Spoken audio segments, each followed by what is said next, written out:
오늘 우리가 맥주 감사 주일 예배로 하나님 앞에 함께 예배합니다. 지나온 시간들을 돌아보며 하나님의 은혜를 생각하는데 한 가지 이야기를 먼저 들려드리겠습니다. 영국 소설가 조지 오웰이라는 분이 있습니다. 이분이 유명한 말을 남겼는데, 과거를 지배하는 자가 미래를 지배하고 현재를 지배하는 자가 과거를 지배한다, 이런 말을 남겼습니다. 많은 사람들이 이 이야기를 계속해서 이렇게 서로 또 들려주고 전하고 그렇게 유명한 말이 되었습니다. 그런데 이 말을 신앙적으로 바꾸어 볼 수 있습니다. 과거의 은혜를 기억하는 자가 미래의 소망을 품고, 현재 감사하는 자가 과거의 발걸음을 은혜로 바꾼다, 그렇게 말해 볼 수 있습니다. 중요한 것은 하나님의 은혜가 있었다는 것을 기억하는 것, 그것이 우리의 삶 가운데에 앞으로의 소망을 준다는 것입니다. 그리고 그 은혜에 감사할 줄 아는 사람이 지나온 모든 시간들을 다 은혜의 역사들로 바꿀 수가 있다는 겁니다. 생각해보면 어떤 사람은 늘 불평하고 원망하는 삶을 살아갑니다. 그러나 어떤 사람은 어떤 상황 가운데에서도 감사하는 삶을 살아갑니다. 그 차이가 바로 이런 마음 가운데 있는 겁니다. 나의 지난 날들을 내가 어떻게 생각하고 있는가? 내가 오늘 어떤 마음과 자세를 가지고 살아가는가? 여기에 따라서 우리의 삶을 대하는 자세가 달라진다는 겁니다. 오늘 우리는 2026년의 절반을 보내고 7월 첫 주일 맥주 감사주일로 예배합니다. 지나온 6개월의 시간을 돌아보면 평탄한 길도 있었겠지만 또 때로는 광야와 같은 힘겨운 순간도 있었을 겁니다. 오늘 본문은 이스라엘 백성들이 광야를 지나서 가나안 풍요의 땅에 들어가기 직전에 모세가 그들의 지난 광야 40년을 돌아보면서 전하는 유언과도 같은 말씀입니다. 너무나도 중요한 것, 그들에게 꼭 전해줘야 될 이야기를 지금 전하고 있는 겁니다. 그래서 모세는 백성들에게 다가올 풍요를 즐기기 전에 너희가 반드시 기억해야 될 한 가지가 있다, 그렇게 외치고 있습니다. 그것은 바로 여기까지 도우신 하나님을 잊지 말라는 것입니다. 너희 힘으로 했다라고 생각하지 말고 하나님이 여기까지 도우셨다는 것을 기억해라. 그것이 너희가 앞으로도 번성하고 복을 누릴 수 있는 길이 된다, 이 사실을 말하고 있는 겁니다. 오늘 말씀을 통해서 우리 삶에 지나온 발걸음에 새겨진 하나님의 은혜를 발견하실 수 있기를 바랍니다. 여러분, 그 은혜를 발견하는 사람은 어떻게 될까요? 남은 6개월의 시간들을 하나님이 주시는 힘과 소망을 가지고 살아가는 사람이 되는 겁니다. 그와 같은 은혜를 기억하는 성도, 또 힘과 소망을 얻는 성도가 다 되시기를 간절히 축복합니다. 자, 여기까지 도우신 하나님, 먼저 우리가 생각해 볼 것은 광야에서도 생존하게 하신 은혜를 기억해야 한다는 겁니다. 한번 읽어봅시다. 광야에서도 생존하게 하신 은혜를 기억하자. 11절입니다. 내가 오늘 내게 명하는 여호와의 명령과 법도와 규례를 지키지 아니하고 내 하나님 여호와를 잊어버리지 않도록 삼갈지어다. 모세가 지금 백성들에게, 그들에게 너무나도 중요한 것을 이렇게 엄하게 이야기해 주고 있습니다. 그런데 잊어버리지 않도록 삼갈지어다, 그렇게 말하고 있습니다. 우리 잊어버리다라는 단어를 한번 보겠습니다. 히브리어 단어에 샤카흐라는 단어를 씁니다. 잊는다, 망각하다, 이런 뜻이 있습니다. 그런데 그보다 더 생각해 볼 수 있는 의미는 그냥 잊혀지는 것이 아니라 관심을 두지 않아서 잊어버리게 되는 겁니다. 그리고 어떤 면에서는 의도적으로 무시해서 기억하지 않는 그것도 여기에 포함이 될 수가 있습니다.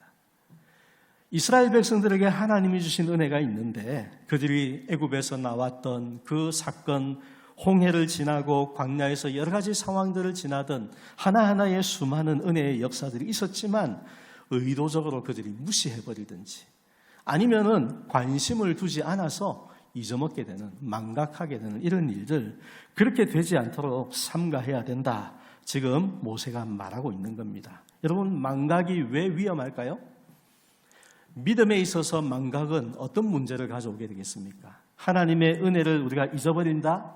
하나님의 은혜에 대해서 내가 무심하게, 그리고 또 의도적으로 무시하면서 살아간다? 결국 그것이 우리에게 영적인 침체에 빠지게 만드는 겁니다. 우리의 삶 가운데 은혜가 은혜로 느껴지지 않고 기쁨이 사라지고 세상 사람처럼 그냥 그렇게 늘 우울함 가운데에 빠져서 낙심하는 마음만 가지고 살아가게 되는 것, 이 영적 침체의 모습 아닙니까? 그래 되는 이유가 바로 망각에서부터 시작이 된다는 겁니다. 은혜를 잊어버리면 결국은 우리의 영적으로 해를 가져다 주게 된다는 것을 여러분 기억하시기를 바랍니다. 자, 15절 말씀을 한번 같이 읽어보겠습니다. 너를 인도하여 그 광대하고 위험한 광야 곧 불뱀과 전갈이 있고 물이 없는 간조한 땅을 지나게 하셨으며 또 너를 위하여 단단한 반석에서 물을 내셨으며. 이스라엘 백성들이 지나온 광야를 지금 모세가 이렇게 묘사하고 있는 겁니다. 광대하고 위험한 광야, 불뱀이 있고 전갈이 있고 물이 없는 땅, 그렇게 지금 이야기하면서 여러 가지 위험한 것들이 가득한 광야의 상황을 묘사를 하고 있습니다. 그런데 여러분, 이러한 땅, 인간의 조건을 가지고는 사실은 하루도 스스로는 생존할 수 없는 곳이 광야입니다. 그런데 하나님은 어떻게 하셨습니까? 하나님은 단단한 반석에서 그들을 위해 물을 내셔서 마실 물을 주셨습니다. 그리고 그 조상들도 경험하지 못했던 만나라는 신비로운 그런 음식을 그들에게 매일마다 공급해 주셨습니다. 광야는 인간의 조건을 가지고는 생존할 수 없는 모든 것이 부족한 장소였지만 도리어 하나님의 완벽한 공급하심을 경험하는 은혜의 현장이 되었습니다. 그러므로 그들이 여기까지 지금 가나안 땅에 들어가기 직전에 선 그 자리에까지 오게 된 것은 그들의 생존 능력이 아니라 하나님이 붙드신 은혜였다는 겁니다. 여러분, 이것이 은혜입니다. 우리의 힘으로는 지나올 수 없는 광야와 같은 시간들, 우리의 삶 속에도 있었지 않습니까? 내 마음 같아서는 그때에 포기해버렸을 수 있고 내 마음 같아서는 그때에 내가 떠나버렸을 수 있는데, 그런데 그러지 않고 여전히 남아서 지금 여기서 예배할 수 있게 된 것, 여러분, 하나님의 은혜입니다. 힘든 일이 없어서 좋았다, 그것만이 아니라 힘든 일이 있는 가운데에서도 그 땅 속에서 우리가 생존할 수 있게 해주신 하나님의 은혜가 우리와 함께 하셨음을 감사함이 필요하다는 것입니다. 사진을 하나 보여드리겠습니다. 여러분, 아프리카 사막을 여행하는 나그네들에게 여러 가지 위험한 것들이 많이 있겠죠. 앞서 설명한 것처럼 그런 많은 위험들이 있습니다. 하지만 그들에게 가장 무서운 것은 이 불뱀이나 정말로 타버릴 것 같은 그런 더위가 아닙니다. 정말 위험한 게 뭘까요? 무서운 게 뭘까요? 사방이 다 똑같아 보여서 방향을 잃어버리는 것. 이게 정말로 위험한 겁니다. 여러분, 그렇지 않겠습니까?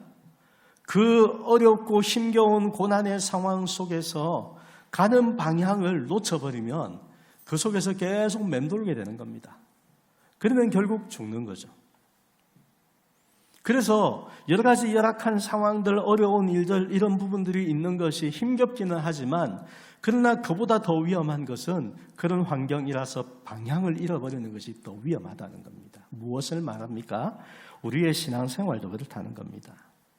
여러분, 광야 같은 인생을 살아가면서 우리가 낙심하지 않고 6개월을 지나와서 지금 여기에서 예배할 수 있는 것, 우리가 길을 잘 찾았어가 아닙니다. 이스라엘 백성들이 광야를 지날 때 선한 목자가 되셔서 구름 기둥과 불 기둥으로 밤낮 그들과 함께 하시고 인도하셨던 것처럼 저와 여러분의 삶 속에 하나님께서 우리의 걸음을 인도해 주셨기 때문에 지금 여기에 있는 것입니다. 여러분, 이것을 인하여 감사하는 성도가 되시기를 바랍니다.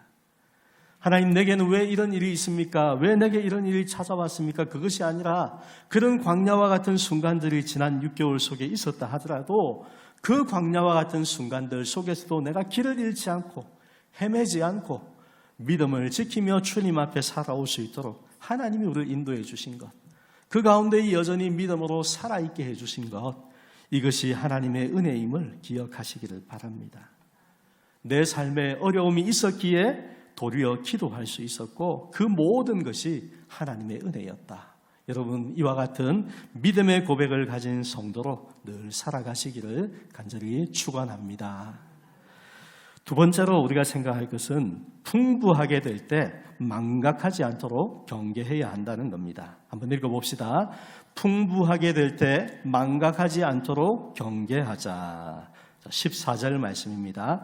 내 마음이 교만하여 내 하나님 여호와를 잊어버릴까 염려하노라. 여호와는 너를 애굽 땅 종되었던 집에서 이끌어 내시고. 지금 이스라엘 백성들은 모압 평지에 있습니다. 그곳에서 조금 있으면 요단강을 건너서 하나님이 약속하신 가나안 땅에 들어갈 상황입니다. 그렇게 되면 어떻게 됩니까? 광야를 지나는 동안에는 하나님이 주시는 만나에 의지해서 살았지만 이제는 그 땅에 들어가서 스스로 농사를 짓고 만나가 아니라 그 땅에서 나는 것을 먹을 수 있는 풍요의 땅에 들어가게 되는 겁니다. 그런데 모세는 모든 것이 부족했던 그 광야보다 모든 것의 풍요로움을 누릴 수 있는 이 가나안이 영적으로 더 위험하다는 것을 알고 있었습니다. 백성들에게 이것이 그들을 향한 더 큰 위험이 될 것이다. 그것을 알기 때문에 모세는 그들을 향해서 이와 같이 분명한 경종의 말씀을 주고 있는 겁니다. 부족할 때는 하나님을 찾는 삶이 되지만 풍족해지면 하나님의 은혜를 잊어버리기 쉬운 그런 인생이기 때문입니다. 자, 본문 12절에서 14절은 그런 엄중한 말씀을 담고 있는데 같이 한번 읽어보겠습니다. 내가 먹어서 배부르고 아름다운 집을 짓고 거주하게 되며 또 내 소와 양이 번성하며 내 은금이 증식되며 내 소유가 다 풍부하게 될 때에 내 마음이 교만하여 내 하나님 여호와를 잊어버릴까 염려하노라. 광야와 다른 상황들이 앞으로 펼쳐진다는 겁니다. 배부르게 먹을 수 있고 이제는 아름다운 집을 짓고, 전엔 광야에는 늘 천막살이 아닙니까? 천막을 펼치고 또 걷어서 들고 이동하고 계속 반복이었는데 이제는 자기 집을 가지고 거기에 산다는 겁니다. 소와 양의 숫자가 늘어나고 은금이 늘어나고 소유가 풍부하게 되고 모든 것이 다 좋아진다는 거죠. 그런 상황이 될 때, 잘 풀릴 때 마음이 교만해져서 하나님을 잊어버리기 쉽다는 겁니다.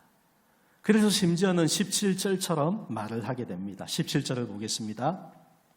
그러나 내가 마음에 이르기를 내 능력과 내 손의 힘으로 내가 이 재물을 얻었다 말할 것이라. 이것이 여러분이 인간의 교만 아닙니까?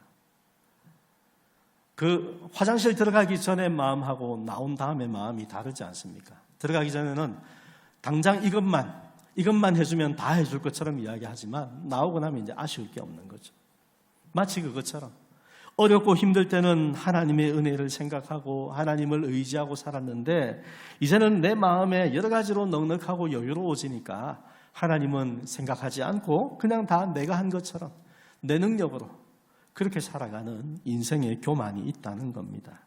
여러분, 은혜의 자리에서 나의 공로를 주장하지 마시기를 바랍니다. 하나님이 우리에게 베푸신 은혜의 자리입니다.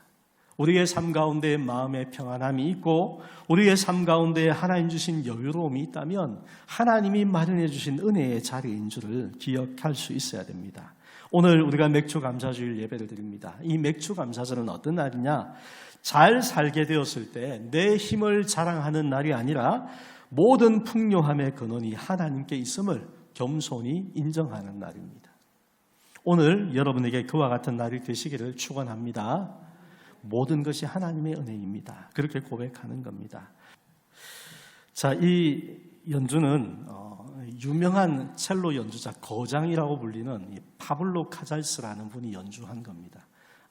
근데 이분의 연주는 참 대단한데, 그런데 세계적인 그런 연주가인데 이분은 90세가 넘은 나이에도 매일마다 몇 시간씩 첼로 연습을 했다고 합니다. 근데 한 기자가 이분에게 찾아가서 물었습니다. 아니, 이미 세계 최고의 거장이신데 왜 아직도 그렇게 열심히 연습을 합니까? 그랬더니 이분이 뭐라고 대답을 하냐면, 지금도 내가 연습을 할 때마다 조금씩 발전하고 있다고 느끼기 때문입니다. 그렇게 말을 했습니다. 여러분, 얼마나 오랜 세월 동안 연주를 해왔겠습니까?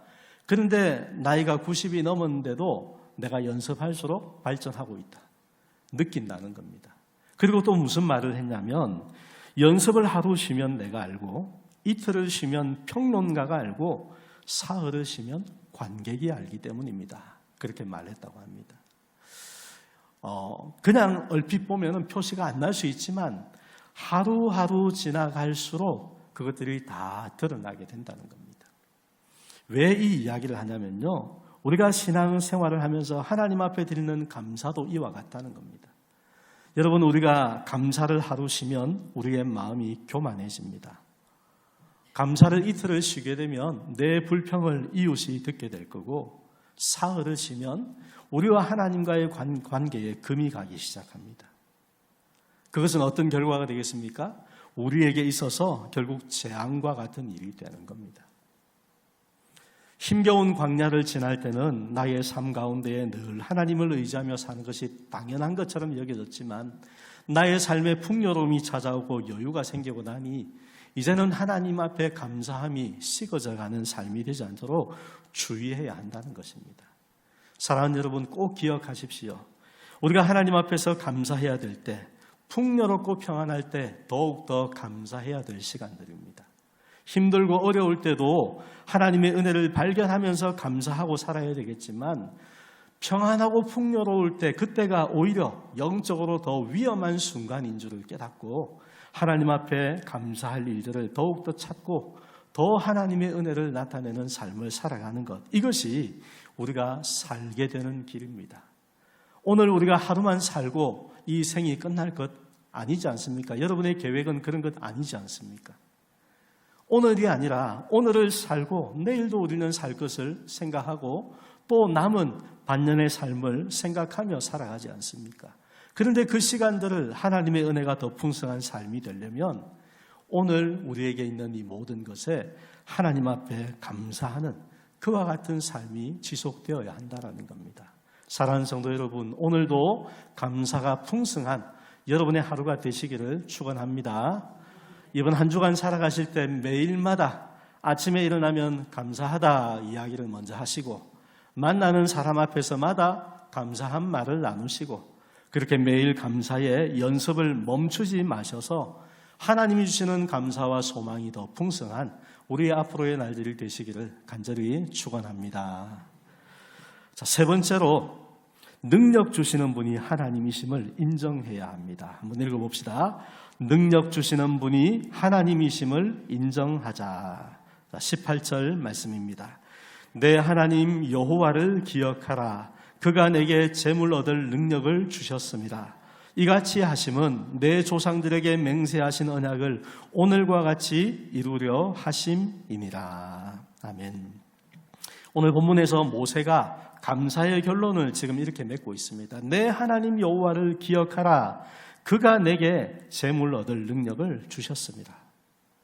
앞서서 사람은 쉽게 교만해질 수 있는 존재라고 했습니다. 내 능력으로 했다, 내 힘으로 했다. 그래서 하나님의 그 모든 은혜들을 은근히 무시하고, 그죠? 관심을 두지 않고 그냥 자기의 공로인 것처럼 생각하는 그런 모습들이 있다고 했는데, 하나님을 기억하고 하나님을 인정하라는 겁니다. 우리가 한 주간을 살면서 열심히 땀 흘리며 일터에서 일을 하고 또 사업을 해서 소득을 얻는다고 해도 여러분, 그 일을 할 수 있는 건강을, 또 지혜를, 환경을, 시대적인 상황을 허락해 주시는 분이 바로 하나님이시라는 겁니다. 앞서 이야기했지만 여러분, 지진을 겪고 있는 그 형편 속에 있는 사람들 생각해 보십시오. 여건이 되지 않습니다. 환경이 되지 않습니다. 하고 싶어도 못합니다. 전쟁으로 모든 것이 무너진 삶 속에서 내가 발버둥 친다고 어떻게 할 수 있습니까? 안 되는 겁니다. 오늘 우리의 삶의 모든 것, 하나님의 은혜가 있기 때문에 우리가 살아갈 수 있고 일할 수 있고 땀 흘릴 수 있고, 그리고 그 수고에 대한 열매들을 얻을 수 있는 겁니다. 이것을 인정하는 것이 왜 중요합니까? 하나님의 은혜를 인정하는 삶이 될 때 우리가 물질의 노예가 되지 않을 수 있기 때문입니다. 내가 힘을 쓰는 대로 나는 무조건 다 얻는다, 이 마음을 가지고 살아간다면 여러분, 그 사람은 세상의 물질의 노예가 되어 살 수밖에 없습니다. 그러나 여러분, 우리는 어떻습니까? 하나님이 주실 때도 있고 거두어 가실 때도 있고, 그것이 우리 인생의 모습 아닙니까? 내가 하면 무조건 다 된다. 그건 정말로 근거 없는 교만한 마음이고요. 절대로 인생은 그렇지 않습니다. 날마다 하나님이 은혜 주셔서 그 은혜가 있기 때문에 우리가 지금까지 살아온 것이고 앞으로도 살아갈 수 있다. 이 마음을 가지고 행하는 겁니다. 그리고 그렇게 살아가는 사람이 하나님이 맺으신 언약을 성취하는 복의 통로로 쓰임을 받게 될 것입니다. 우리 여기 나와 있는 기억하다라는 단어를 한번 보겠습니다. 히브리어의 자카르라는 단어입니다. 기억하다, 기념하다, 마음에 두다, 알리다. 여기 마음에 두다라는 단어 있죠. 앞서서 잊어버린다라는 것은 마음에 두지 않는다라는 뜻이었는데 기억한다는 건 마음에 둔다는 겁니다. 다분히 나의 의도가 들어가 있다는 것을 여러분 기억하시기 바랍니다. 기억하지 않는 것도 내가 의도적으로 하지 않는 것이고 기억하는 것도 내가 의도를 가져서 하게 되는 겁니다. 그래서 우리의 마음이 주님을 향하는 신앙인에게는 반드시 그 마음의 의지가 있어야 한다는 것을 잊지 마시기 바랍니다. 특별히 이 히브리어 자카르는 과거의 사건을 오늘로 가져와서 현재의 삶에 적용하는 적극적인 행동을 나타내는 의미가 있습니다. 어떤 말입니까? 과거에 내게 베푸셨던 그 은혜가 있는데 그 은혜에 대한 적용을 현재의 삶 속에도 그대로 같이 풀어 살아간다는 겁니다. 내가 하나님을 의지하고 하나님을 바라보며 살았더니 하나님이 은혜를 주셨다. 그래도 오늘 어떻게 살아야 되겠습니까? 그때와 같이 오늘도 하나님을 의지하는 믿음을 가지고 하나님 앞에 살아야 되겠다. 계속해서 그 삶 속에 적용하며 행하는 것, 이것이 바로 이 하나님의 은혜를 기억하는 것이라는 말입니다. 자, 한 사람의 이야기를 봅니다. 존 워너메이커라는 분입니다. 미국의 백화점 왕으로 불리는 기독교 기업가입니다. 그가 엄청난 이 부귀 영화를 얻은 후에 어떤 기자와 인터뷰를 할 일이 생겼습니다. 그 기자가 이렇게 묻습니다. 당신이 평생 투자한 것 중에 가장 성공적인 투자는 무엇입니까? 사람들은 그가 그동안에 사모았던 아주 거대한 부동산이나 백화점 건물 그 중에 무언가를 말할 줄 알았습니다. 그런데 그는 주저없이 이렇게 대답을 합니다. 내가 12살 때 시골 벽돌 공장에서 일하면서 번 돈을 가지고 $2 50센트를 주고 산 빨간 가죽 성경책입니다. 그 성경이 내게 재물 얻을 지혜를 주었고 하나님을 경외하는 법을 가르쳐 주었기 때문입니다. 여러분, 이 고백 속에서 무엇을 보게 됩니까? 그가 어릴 때에 그때의 하나님을 그렇게 사모하고 말씀을 사모하고 살았던 그때의 소년이었다면 백화점 왕이 된 많은 부귀 영화를 얻고 있는 그 삶이 되었을 때도 여전히 하나님의 말씀을 소중히 여기고 있고 하나님을 경외하는 것을 삶의 가장 근본으로 생각하며 살아가고 있다는 겁니다. 이것이 중요한 겁니다. 그가 부자가 되었다, 백화점 왕이 되었다, 이게 중요한 게 아니고요. 소년이었을 때 아무것도 없을 때의 그의 마음과 지금 모든 것을 다 가진 것 같은 삶이 된 이 시점에서도 여전히 그때와 같은 마음으로 하나님을 경외하며 살아가고 있는 이것이 중요한 것입니다. 우리 말씀을 한 곡 보겠습니다. 신명기 6장 24절 같이 읽어보겠습니다. 여호와께서 우리에게 이 모든 규례를 지키라 명령하셨으니 이는 우리가 우리 하나님 여호와를 경외하여 항상 복을 누리게 하기 위하심이며 또 여호와께서 우리를 오늘과 같이 살게 하려 하심이라. 아멘. 이스라엘 백성들이 광야 40년 힘겨운 시간을 지났습니다. 그 시간을 지난 동안에 그들의 조상 세대들이죠. 부모 세대들은 광야에서 거의 다 쓰러졌습니다. 남아있는 사람이 없습니다. 여호수아와 갈렙 두 사람만, 그리고 모세만 마지막 지금 이제 남아있는 거죠. 그런 상황 가운데에서 그때와는 다른 지금의 그들의 삶에 소망이 가득한 그 시간들을 지금 가지고 있지 않습니까? 이제 곧 하나님이 약속하신 땅에 우리가 들어가고 그 땅에서 하나님이 약속하신 풍요로운 땅을 우리가 누릴 수 있게 된다. 그와 같은 벅찬 가슴을 가지고 있는 이 순간, 그때와 같은 삶을 앞으로도 같이 그렇게 살아갈 수 있게 하려고 하나님이 무엇을 한다는 겁니까? 말씀을 주시고 이 말씀을 지키며 여호와를 경외하는 삶을 살아가라 말씀하고 있다는 겁니다. 광야에서 험난한 시간들을 보냈던 부모 세대를 생각하면 그때와 같은 일들이 아닌 지금 하나님이 주신 평안과 소망이 가득한, 기대가 가득한 바로 이때와 같은 이 삶이 지속되는 것이 복이지 않습니까? 그런데 그 복을 누리는 그 길이 하나님을 경외하며 행하는 데 있다는 겁니다. 사랑하는 성도 여러분, 우리에게 하나님의 말씀이 있습니다. 존 워너메이커가 자신이 땀 흘려 번 돈으로 무엇보다 먼저 그 성경책을 구입했던 그 마음같이 오늘 우리에게 하나님의 말씀을 사모하는 마음을 가지고 사실 수 있기를 축원합니다. 하나님의 말씀이 우리가 복을 얻을 수 있는 지혜를 주시고 하나님을 경외하며 행할 수 있도록 하여 주시고 오늘 우리에게 주신 하나님의 소망과 평안이 있다면 오늘처럼 살아갈 수 있게 해주시는 선한 역사가 되게 하시는 그 모든 것이 말씀 속에 있다는 겁니다. 이 말씀이 어떠함을 알고 그 말씀을 우리의 마음 가운데 품고 살아가는 것이 성도의 진정한 복임을 알아야 합니다. 사랑하는 여러분, 세상 사람들은 자기 손에 들려있는 어떤 권력이나 아니면은 재물이나 부의 크기, 그것이 자기의 능력의 크기인 것처럼 생각을 합니다. 하지만 성도는 그렇지 않습니다. 성도의 능력은 내 손에 붙들고 있는 재물의 크기가 아닙니다. 내게 그 재물을 주시는 하나님을 기억하는 신앙의 크기가 바로 성도의 능력입니다. 오늘 저와 여러분의 삶 속에 하나님께서 나로 하여금 광야에서도 생존하게 하셨고 오늘도 내게 이와 같은 것을 얻을 수 있도록 하나님이 은혜로 다 베풀어 주셨고 앞으로의 우리의 삶도 하나님께서 인도하시는 가운데 하나님을 기억하며 살아가는 가운데 이 복을 누리게 해주실 분 바로 우리 하나님이시다.